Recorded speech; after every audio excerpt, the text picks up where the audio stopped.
Hello and welcome to Scope. I'm Waqar Rizvi. In today's show, we're going to be discussing news coming out of Myanmar, where according to Amnesty International, the same units of the military that in 2017 carried out atrocities that drove out hundreds of thousands of Rohingyas from Rakhine are now committing new war crimes against other ethnic groups, including possibly Rohingyas themselves as well. This, of course, on the heels of other news coming out of Myanmar, such as the army chief pardoning Myanmarese soldiers that killed Rohingya. 7 soldiers have been granted early release at this time after they were sentenced to 10 years in prison. Now, the interesting factor here is that the early release of these soldiers who committed the killings means that they will, in fact, have served less jail time than even the journalists who covered those killings. Those journalists, remember, the Reuters journalists in jail at this time.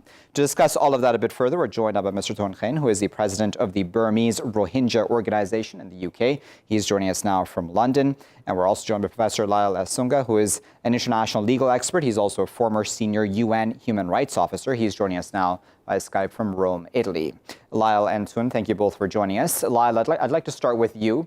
What do you make of this news coming out of Myanmar? Certainly some very disturbing signs that things haven't really changed in the country, have they? No, they haven't. What it really underlines is that the findings of the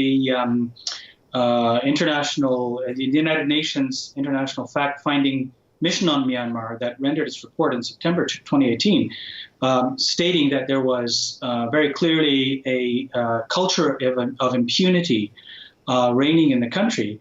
It just reinforces that very, very strongly. Despite all the violations and the security forces very much hands-on criminal responsibility for war crimes, crimes against humanity, one possibly can make out a case without too much difficulty, even of genocide, to pardon them and to have some kind of an amnesty is just another step in a very well-established pattern of impunity for all these kinds of violations. Khin, what do you make of that? What do you make of this news that new war crimes, even now, are being committed? Yes, this has been already, especially Rohingya ethnic minorities, we are facing genocide, and other ethnic minorities, they're facing war crimes and crime against humanity for many years.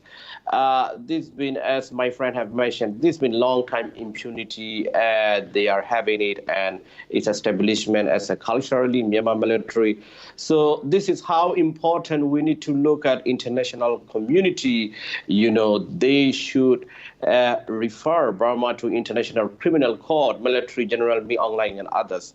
Without international, any investigation, without international action, there is no way to stop genocide against Rohingya, war crimes and crime against humanity against other minorities of Burma. This will go on forever. That's what I can say. I brought up in Burma. I have seen with my own eyes. This is how cruel brutality Burmese military. That's what I can say. Okay, so then, Lyal, the question always remains, why isn't the international community doing more in this case?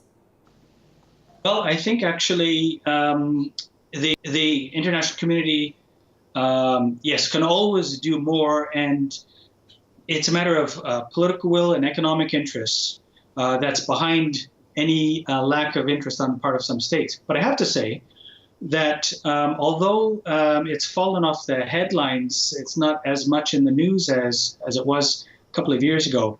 There have been some very positive developments. One of them is that states have taken this through the United Nations Human Rights Council, and the ICC prosecutor on 18 September 2018 opened a preliminary investigation into these crimes, in particular on deportation and forcible population. Why those particular crimes and not other crimes against humanity under Article 7 of the ICC? The reason is Bangladesh is a party to the ICC. Myanmar is not a party to the ICC. But the pre-trial chamber of the International Criminal Court decided that the ICC indeed has jurisdiction over that particular violation, and probably in relation to other violations that gave rise or are part and parcel of forcible deportation. So that's a very important development. I'm much more pleased to see the ICC handling this, because then we're starting to look at the judicial determination of criminal responsibility, because obviously the domestic authorities are completely complicit, and the judiciary is not independent, and the civilian authorities, including Aung San Suu Kyi, have not done what they should have to discourage, to prevent, or punish any of these violations. So, that's a very important development. Indeed. And Tun, then I wanted to ask you, as somebody I know is an activist and travels around, especially Europe and the world, trying to bring attention to this case, or of the Rohingyas not only, but of course of all other ethnic minorities and the atrocities they suffer in Myanmar. Tun, do you think that the international community is doing enough? What do you make of the ICC possibility at this time?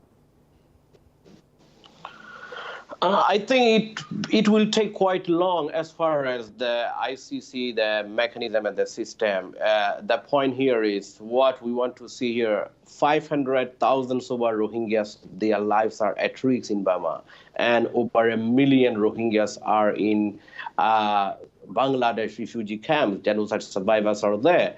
So as a survivor, genocide survivor myself, what I want this may take longer, but we want to see, some immediate action to stop this genocide, because the day by day Rohingyas are facing serious, genocidal acts by Burmese military. Yeah. So, UN fact-finding mission last September, they have already released a report. What's happening to Rohingyas is genocide. It's already mentioned. Where is never again? Never again should not be meaningless from international community. Whenever genocide happens, they say never again. But it's been going on for years. Now still international community is not taking any serious action. Of course, I recognize some development. Same time, we need to look at them, how the Rohingyas people are facing every daily life. They are facing military genocidal acts, and military been enjoying impunity. And same time, how many Rohingya people, need to be killed to force to take action from international community. Thousands of Rohingya been killed, thousands of Rohingya been fled by boat, to ASEAN countries for many years. Yeah. So we need urgent international action to stop this genocide, to protect the Rohingyas, to return them their homeland where they belongs to, where we belongs to. Thank you. Okay, so Lyal, then the question comes up, as Tunder said, Lyal, is that of timing. And a lot of the processes that we can talk about when it comes to international justice, a lot of that are very extended long-term plans, aren't there? But what about short-term?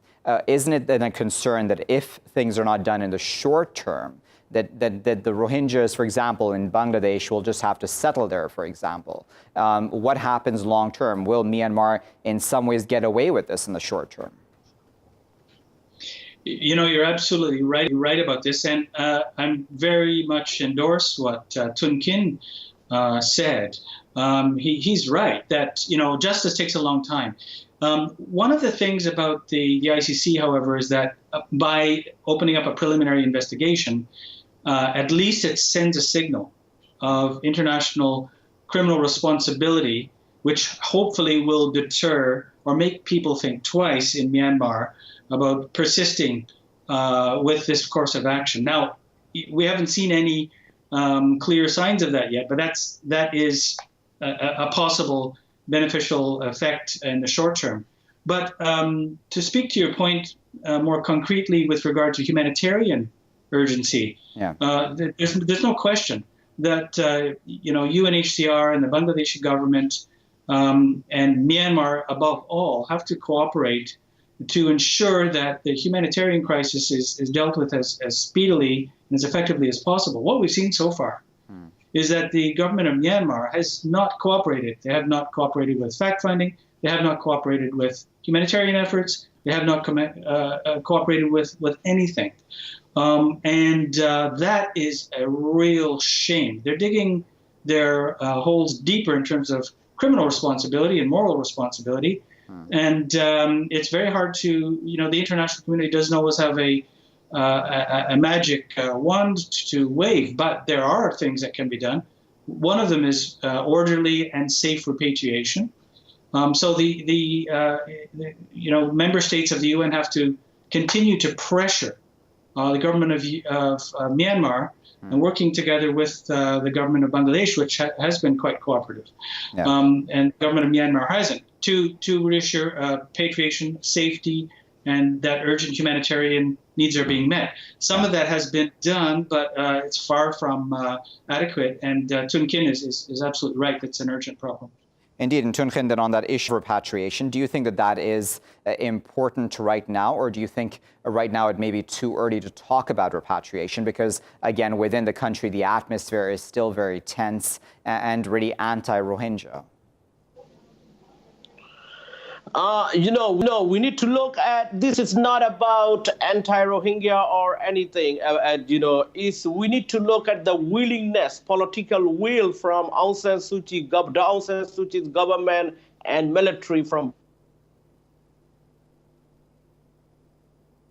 this Rohingya. It's been 1.5 years. They have no proper shelter. The Rohingyas are not getting formal education. 60% are children and women. And first thing, I visited too many times I met many times genocide survivors there in Bangladesh. First thing what they told me is one thing. They want justice and they want to return their homeland with safety, dignity, and as a protection from international community. So, we need to look at how immediate these things happen. We need to push that international to Myanmar Burmese government, because we, including NLD government, Aung San Suu Kyi's government and military, we have not seen any willingness, and instead ongoing in Arkhana state, where more than 500,000 Rohingyas' lives are at risk. So Indeed. On that situation, of course, there is no way to return back. We need to, how we can make it, the problem, the thing is the solution will come from international community. International community is not doing enough at all. I can say that, because, when this genocide is ongoing for many years and there is no one to stop that. Nobody is pressured, no government is pressuring enough. Instead, many governments are, trying to think to develop and invest in and things like that. It is very disturbing. As a genocide survivor myself, I think this is important that we must push, firstly, for restore full citizenship rights and ethnic rights for the Rohingyas. Yeah. Secondly, the international community must send international community continuously provide humanitarian aid. Rohingyas in refugee camps, and Bangladesh government should allow Rohingya to get formal education. And also, important that, in Burma, hatred against Rohingya is increasing. That's hate speech against Rohingya need to be stopped. That's all. Okay, on that point of hate speech, Sir Tun Khin, I wanted to in fact bring up hate speech, because that's an important factor in all of this when we're talking about the Rohingya issue within Myanmar, or even the issue of other ethnic groups, mind you, within the country who are being persecuted. Because we know of this Buddhist monk Wiratu, who's been dubbed the Burmese Bin Laden. And he's just recently been charged, or at least that's what the judiciary is saying, under the country's sedition law, which prohibits stirring up hatred, contempt, or disaffection, but this time towards the government. He's not really being charged with, sedition or hatred towards a specific group of people, such as the Rohingya and/or Muslims. And people are saying that this is all because of the speeches he gave against Aung San Suu Kyi and her stances. So again, this is all priorities that are not really lined up, right? How does one really police that sort of situation when hatred of a certain group of people is accepted and you're only really charged if you hate or at least speak of hate against a specific politician?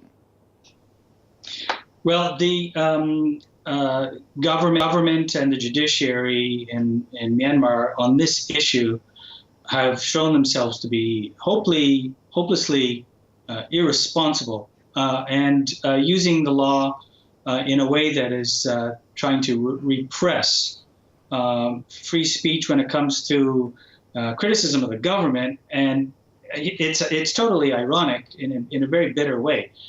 Because the civilian authorities in Myanmar have been, registered to have been spouting hate speech. Aung San Suu Kyi herself has not availed herself of any of the opportunities to speak out on the Rohingya issue. Yeah. If anything, she's ignored it, excused it, and covered for the military authorities consistently. We can't trust what comes out of the judiciary, and it's hopelessly one-sided and doesn't appear to be following any international human rights standards in this regard. If I may turn to a slightly different issue, sure. Which was your earlier question about what else can be done. One of the things is that the states have to keep up their pressure on the government of Myanmar. One of the things is just to make sure that the Tatmadaw, the security forces, are not receiving arms and munitions from the European Union, from other states, from other regional organizations. And that, it's carrots and sticks. I mean, there has to be support for the good things that, whatever few things there may be that the government could be doing, and heavy pressure on to make sure that accountability is enforced in some way on the military and on security forces, and that there are support for victims.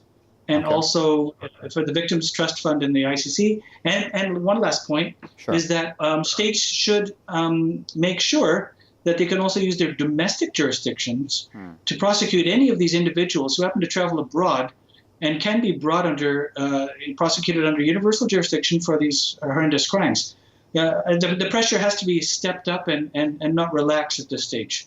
Okay, so Tun, I'm going to give you the final word. We just have a minute. So I just want to know, Tun, in an atmosphere where even it seems the public supports the Buddhist monks who are against Rohingyas or other ethnic groups, how does one create an atmosphere within the country where Rohingyas can be accepted back in?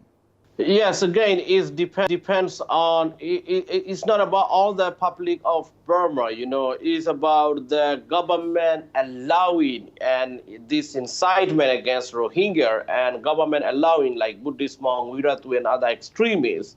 That is how things happen. We'll leave it there at that as our final word. That was Tun Khin, president of the Burmese Rohingya organization in the UK. He was speaking to us from London via Skype. Also joining us via Skype from Rome this time was international legal expert Professor Lyal Sunga. He's also a former senior UN human rights officer. We, of course, appreciate both of their time and insight and analysis. Viewers, as both of our guests are brought up, the international community is not doing enough. But as Lyal there said, an important ICC process has at the very least begun to look into the war crimes and persecution being committed by the Myanmarese army against not just the Rohingya peoples, but of course other ethnic groups as well. Worrying signs, though, from within the country, as Amnesty International has said, war crimes still being committed, an army chief pardoning soldiers that killed Rohingyas back in 2017, them even spending less time in jail than Reuters journalists who reported on those very crimes. So then this is also then a battle between freedom of the press and media within the country, as one of our guests are mentioned, versus that of the rights of the people of that country itself, such as the Rohingyas and others. We'll keep a very close eye on that situation. Of course, Aung San Suu Kyi remains silent and does not defend the Rohingyas at this time. I'll be back, though, with our next segment after this break. Stay tuned. Welcome back, viewers. You're still here in Scope. In this segment, we're going to discuss news coming out of Iraq, where that country has sentenced just over the past week 2 more French ISIS members to death. Their execution is expected or has already occurred. A total of 6 French former ISIS members have at this time been charged. UN member states, is important to remember, had little appetite earlier on to establish an international court because of the costs involved, apparently, and because of the resistance even that Iraq had put up, saying that they should be prosecuted and convicted at the scene of their crimes, i.e. Iraq/Syria.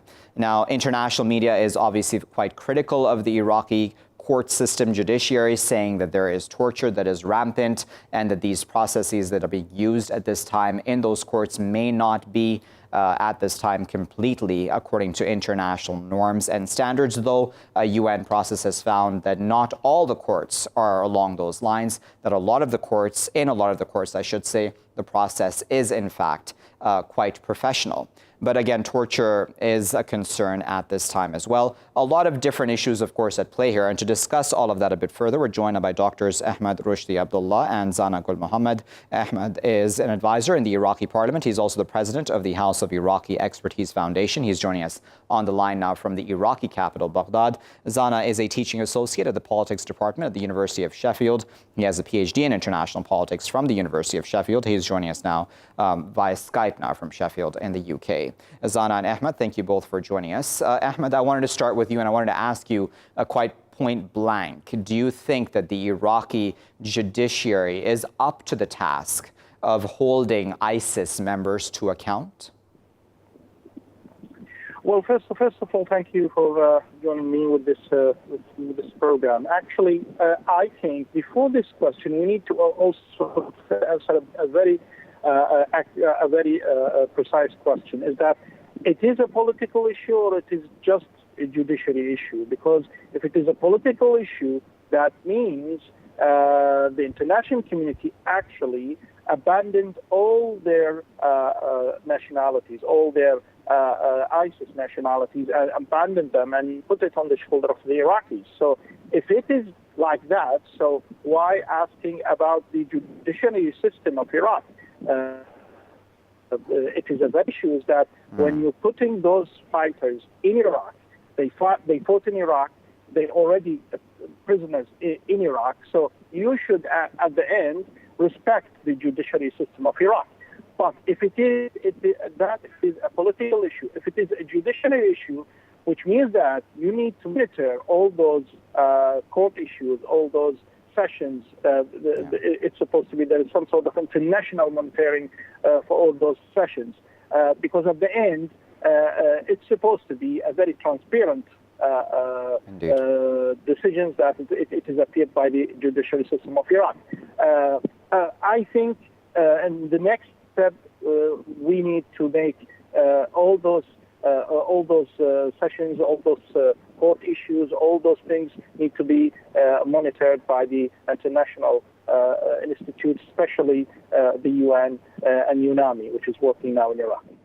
Zana, what do you make of that? Do you think that Iraq is up to the task? Because, it is fair, isn't it, to say, Ahmed, that, that Zana, that as Ahmed said, that the international community did, in fact, step back and did not take responsibility for the situation, even for responsibility for their own respective citizens of different countries. Yes, that is completely true. The international community, they abandoned their citizens. And I think the international community, Europe and the West and the whole international community, all they bear responsibility in order to trial their citizens, and abandoning their citizens in Iraq and Syria. It is not a good behavior from or according to any laws. However, we can say that the Iraqi judicial system needs a lot of support and help, as there are, according to many reports, everyone have read those reports, that there have been torture, there have been the process of the procedures were not transparent enough. At least the defendants, they couldn't defend their the alleged ISIS members, so therefore they the entire process and the procedures did not get enough trial, and the defendant didn't have enough time to defend themselves. According to several reports that we read, the latest reports was from the New York Times, that state that some of the lawyers, they had only 5 or 10 minutes to talk to the ISIS members. Although what I'm saying here is that the people, even if they are ISIS members, they deserve to have a proper procedure in order to defend themselves. And I would like to say something about the Iraqi procedures. Sure. We should not forget that the Iraqi judicial system has experienced torture and problem for decades. It is not a new phenomenon. During the Iraqi regime, the Iraqi prisoners, they also suffered a lot of torture, a lack of transparency. But what we expect from the new government, they should present a different picture to the international community, because as we know, the Iraqi government is a democratic political system. Yeah. Indeed. And Ahmed, I wanted to put that question to you. There's this question of torture came up over and over again as I was researching this topic and looking into this issue. How important an issue is that in your opinion? And what is the Iraqi government / parliament and judiciary doing, do you think, to try to prevent torture? Well, you cannot prevent torture. This is a fact. Because we don't have a real monitoring system on the military or security forces here in Iraq. So you cannot just say you cannot prevent torture, but you can put the prisoner into medical supervision about any claims concerning torturing. And it will be considered by the court, of course, by the judges. Now, the most important thing is that the death decisions actually on the trial that took only 5 to 10 minutes. I think it is obvious that the judiciary system, seeing ISIS, they are persons, they don't actually supposed to be staying alive. So we have a problem on that. My concern is actually after those death sentences, because you have men, women, and even children. We are talking about 75,000 persons who are ISIS members and who fought with ISIS or supported ISIS, or even they are families of ISIS. So how you can categorize them well, how you can manage to trial them in a transparent way, all those things. I don't think the Iraqi judiciary system has the ability or has the capability to do something like that. That's why I'm asking for the international help in a way or another, not only monitoring, but also to train and also to assist the Iraqi judicial system in a way or another to try to separate files. But then, Ahmed, if I may interrupt you for a moment, Ahmed, because the international community, if I'm talking about the West, for example, so let me give the example of France. France says it is according to its values, is against the death penalty always. So does that mean that Iraq's judiciary should be prepared to change its own laws? Well, I don't think they will change. We will change our own laws because we have a different environment from France. But the most important thing is that the French ISIS members should have lawyers from France, or should France claim them, to try to make them go back to France and make a trial for French nationality ISIS in France. not to abandon them, put them in the hands of the Iraqi and say, okay, guys, it's not our problem. It's not like that. It cannot be happen like that. That's why I think now there is some sort of voices in France is that we should not permit the judicial Iraqi system to trial our citizens. So, which also gives us a chance to say, okay, there is a problem, guys. Let's talk. Let's sit together, talk about it, talk all the issue. Let's talk about all the issue of ISIS members in a way, not only for the trials, for how to rehabilitate them, how to make them real citizens again, and so on. Okay, so Zana, I wanted to bring you in and I want to ask you about, I want to contextualize it because I think that it can be argued, Zana, that maybe the international community, at least those who are critical of Iraq's judiciary at this time throughout this process, are being a bit unfair on this country, which has just come out of war, really, and is trying to pick up the pieces and build itself up. Is it fair to even expect such a country to be able to really have the capability to be able to hold very transparent, very proper processes to hold all of these ISIS members to account and to figure out really who is guilty and who is not? Yes, that's true. It is a very difficult task in order to trial so complex situation, and especially those ISIS members, they were not in Iraq, some of them. They were transferred from Syria to Iraq, some of them. So therefore, it is a difficult, a challenging task to trial them because you need evidence, you need a proper system where the ISIS members can present their case via their lawyers. But all these procedures were not properly organized or arranged. And the reason is because there is a lot of pressure on the Iraqi judiciary system. However, we should not, this is not an excuse in order to present a very short trial, for example, a few hours or even a day, because those are the people's lives. But then, do you think, Zana, that as Ahmed there put it, and makes sense to me for a moment, and you can argue against it if you do not agree. But do you think then that those countries, so for example, if I may go back to the example of France, if a French ISIS member is on trial, should France be providing him or her lawyers to defend himself?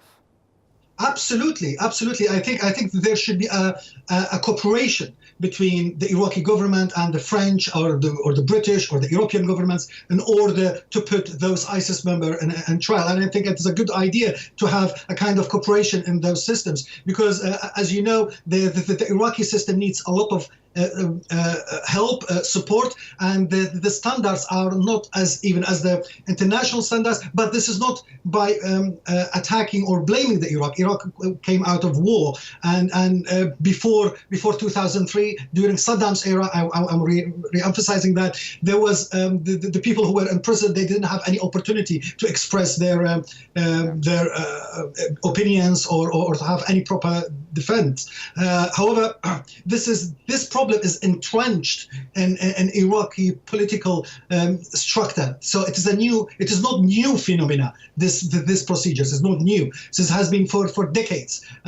However, what we expect now, Iraq is open to the international community. Iraq has diplomatic relations with the international community, and the international community should bear part of the responsibility to coordinate and cooperate with the Iraqi government, at least to provide a proper procedures. So to trial them in Iraq, although it is not a good deal, however, as you have mentioned earlier, they should have a kind of a cooperation or send lawyers or to talk to the lawyers, at least to present to the international community there is a fair justice to these people. And we should also not only look at the ISIS members, the Yazidis who were victims of ISIS members. They also did not receive the victims, they did not receive any attention, proper procedures from the judiciary system. Okay, so just because we're running out of time, Ahmed, I want to get one final word from, if you allow me, Zana. Ahmed, we have about a minute left. I wanted to ask you, Ahmed, when it comes to the international community and the view on these trials to begin with, what is your opinion about where these trials should be taking place? Do you agree that Iraq or even Syria should be holding ISIS members to account? Or do you think that these ISIS members should be sent back to their respective countries and be held to account there? Well, I believe a participating program, which means that all the partners that should have a partnership in the fate of ISIS members should sit down and talk about it and talk about the problems, categorize those members, try to rehabilitate them. Let us make a successful story for the next 5 years. The world is actually on fire everywhere. So we need to make some sort of a success story about those members who actually participated or not participated in the war during this the previous 4 to 5 years. So I think it's now the best way to make some sort of a partnership between Iraq, Syria, the international community, even Turkey, in a way that to solve this problem, because we are talking about 75,000 members, 25,000 child, 25,000 from children. It's a huge problem, because in about 10 years there will be also warriors if we didn't manage to solve this problem right now with the suitable procedures, with the suitable partners. Very well.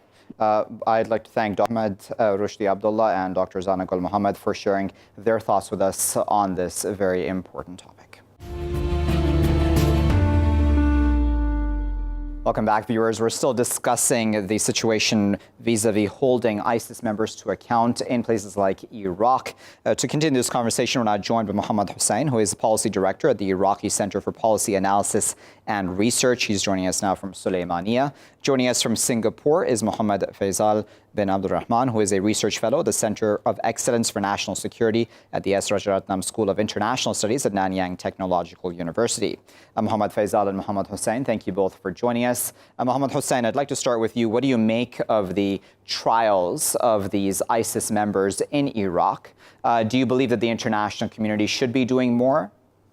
Well, starting with the procedures in the courts in Iraq and the way that the courts function and the way they have handled the ISIS prisoners, we basically have no problem with courts. We have no problem with the way they have functioned, but there is a big problem with the law. In Iraq, we have only one counterterrorism law, and this law is too broad, and it basically classifies all ISIS members and all ISIS suspects to two groups.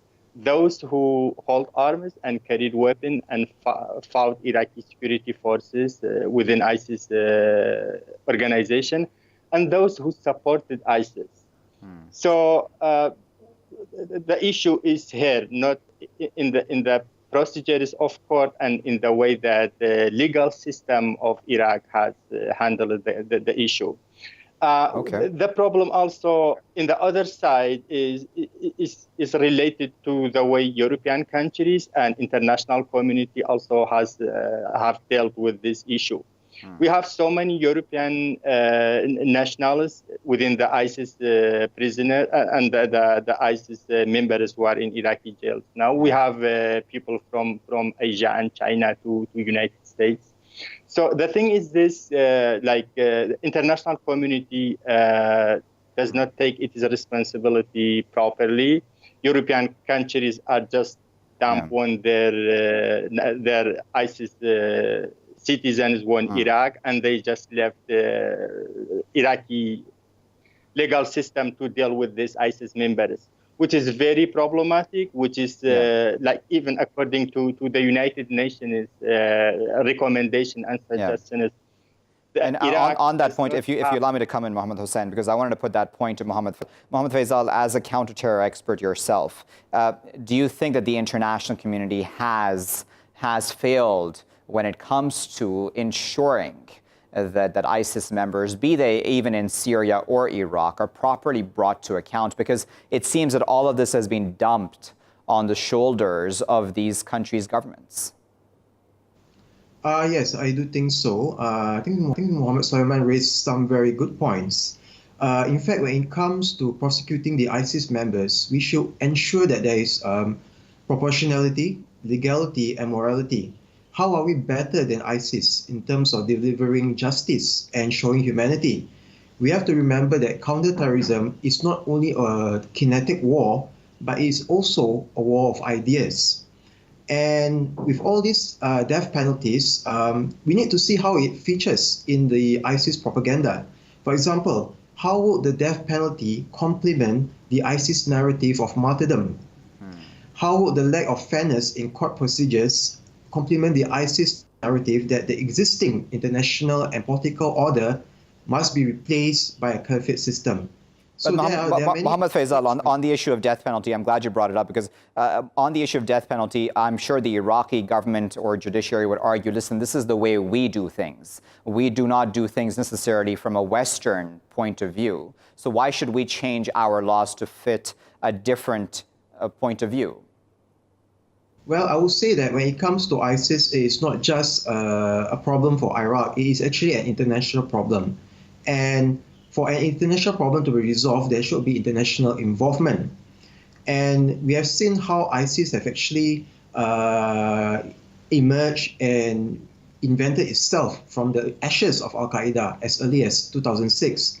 It shows that certain changes need to be made in terms of the laws, in terms of the procedures, in terms of the policies, whereas the same problem will happen again and again and again. That is something which I think Iraq needs to take into account, and the world should actually be wary about. Mohammed, Hussein, what do you make of that? Because, you know, this issue of death penalty is something that, for example, France has rejected, saying that it is against the death penalty overall. But as I put to Mohammed Faizal, I'm sure the Iraqis would argue, listen, the death penalty is the way we, hold people to account. What are your thoughts on that?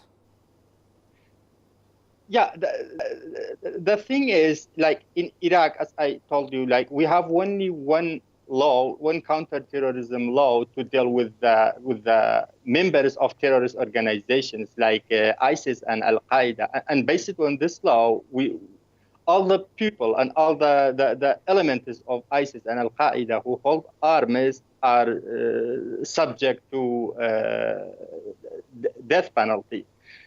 This is one case. But in the other side, French government and everyone in Europe know that Iraq has this kind of death penalty and this law. But they also facilitated extraditing French citizens from Syria to Iraq. And, most of those French citizens didn't see Iraq, and they were not captured in Iraq. They were fighting in Syria and captured in Syria, and they moved them to Iraq, while the French government and everyone in international community know that in Iraq there is a death penalty for anyone who became member of ISIS one day.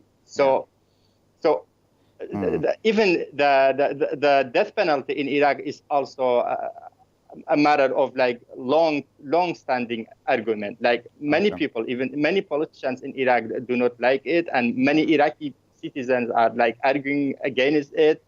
But okay, this is what we have currently, and everyone knows that this law. It's not just like the problem. It's not just we have death penalty in place. Even the law is too broad. For example, so if you allow me, Mohammed Hussein, I'm sorry because we're running out of time, so I just wanted to final word, if you allow me, to Mohammed Faizal. Mohammed Faizal, one of the important aspects to all of this is, as I've already put to you, that it seems unfair that the Iraqi government or even the Syrian government, if it ever comes to that, needs to hold these people to account. Do you think that there should be a more international process? How would that process look? Where would that process take place? Would it be at the ICC? Where would it be? Would it be The Hague? How do we do this? And secondly, countries are not even willing to spend the money on this process, are they? Okay, I think this is very complex, and countries should be willing to spend some money for it. I would say that we should not leave it to Iraq alone to solve this problem, because they may lack the capacity for handling ISIS, which is essentially an international problem. I think what is best is to set up an international war crimes tribunal to handle this problem. It can be based in Iraq, but it must also have representatives from the various countries that take part in the fight against ISIS. I also believe that this is probably one area where international organizations such as Interpol can actually assist and provide support in terms of operations as well as investigations. The idea is to have the process, the justice process, as fair as possible, so that it will not backfire on us in the future, where it can become part of the narrative of ISIS or ISIS 2.0. Very well. We'll leave there as a final word, but of course we appreciate both your time, your insight and analysis. That was Mohammed Hussein, Policy Director at the Iraqi Center for Policy Analysis and Research, speaking to us from Sulaymaniyah. We were also joined by Mohammed Faizal, who is with a research fellow at the Center of Excellence for National Security at the Rajaratnam School of International Studies. He was speaking to us from Singapore. And now, viewers, as all four of our guests for this entire topic spoke about, this is a complex issue, certainly, but my own take on this is that, it is unfair that this is all being dumped on the Iraqi government's shoulders to handle. This is, as I put to an earlier guest, all happening in a country which is still very much recovering from a long-standing war. How is it that the world is expecting this country to be able to pick up the pieces and then hold to account ISIS members in a free and proper and transparent process, while the world has walked away from its own citizens and holding its own citizens to account for their crimes? Can we really judge the Iraqis and how they are doing things at this time? Is that fair? We'll continue to keep a close eye on how this issue of ISIS accountability plays out going forward, but I'll leave it there for that for now. I've been Waqar Rizvi, and this has been Scope.